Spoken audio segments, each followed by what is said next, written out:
Hi, I am Girish Kishnani, and you are watching 5-Minute Learnings. Welcome to the second video in the series on theories of personality development. Today, we'll explore Erik Erikson's theory of psychosocial development. Much like Sigmund Freud, Erikson believed that personality developed in a series of stages, but instead of psychosexual stages, Erikson's theory described the impact of social experience across the whole lifespan. Erikson was interested in how social interaction and relationships played a role in the development and growth of human beings. Erikson's theory was based on what is known as the epigenetic principle. This principle suggests that people grow in a sequence that occurs over time and in the context of a larger community. Each stage in Erikson's theory builds on the preceding stages and paves the way for following periods of development. In each stage, Erikson believed people experience a conflict that serves as a turning point in development. In Erikson's view, these conflicts are centered on either developing a psychological quality or failing to develop that quality. During these times, the potential for personal growth is high, but so is the potential for failure. If people successfully deal with the conflict, they emerge from the stage with psychological strengths that will serve them well for the rest of their lives. If they fail to deal effectively with these conflicts, they may not develop the essential skills needed for a strong sense of self. Mastery leads to ego strength. Erikson also believed that a sense of competence motivates behaviors and actions. Each stage in Erikson's theory is concerned with becoming competent in an area of life. If the stage is handled well, the person will feel a sense of mastery, which is sometimes referred to as ego strength or ego quality. If the stage is managed poorly, the person will emerge with a sense of inadequacy in that aspect of development. Here is a chart summarizing the Erik Erikson's psychosocial development stages. Stage 1. Trust versus mistrust. Birth to 1 year. Babies depend on caregivers for food, love, and safety. If their needs are met, they learn to trust the world. If not, they may feel afraid and unsure about others. Stage 2. Autonomy versus shame and doubt. 1 to 3 years, toddlers start making choices, like picking toys or learning to use the toilet. If they are encouraged, they feel independent. If they are criticized or controlled too much, they feel doubt and shame. Stage 3. Initiative versus guilt. 3 to 6 years, children start exploring and taking charge in play. If encouraged, they feel confident in leading.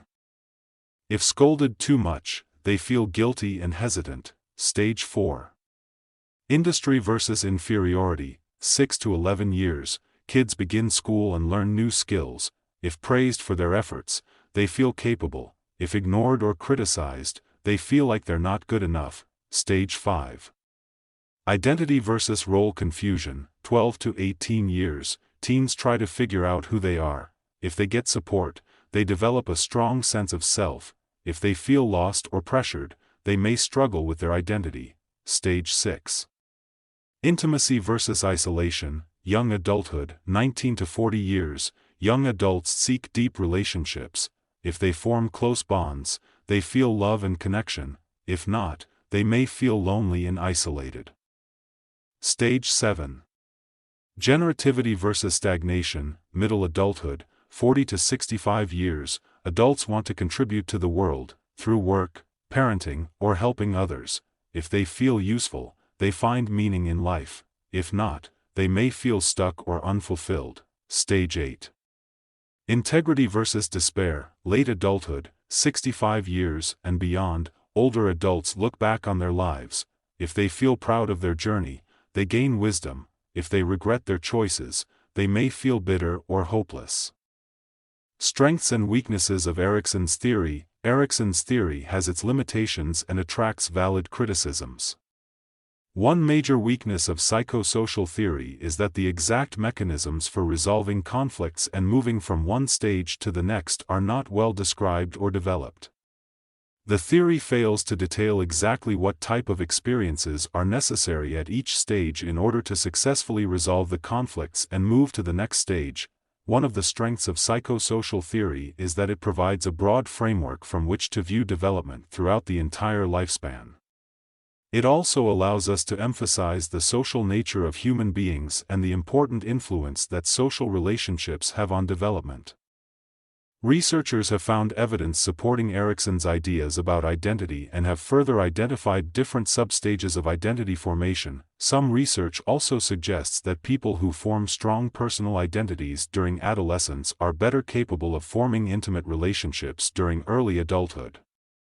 Other research suggests, however, that identity formation and development continues well into adulthood. That's all on Erikson's theory and stages of psychosocial development. In the next video we shall explore Jean Piaget's theory of cognitive development. Hope you found this video helpful. If you liked it, please give me a thumbs up, and follow or subscribe to my channel 5-Minute Learnings. And do remember to hit the bell icon to get notified on new content. Thanks for watching.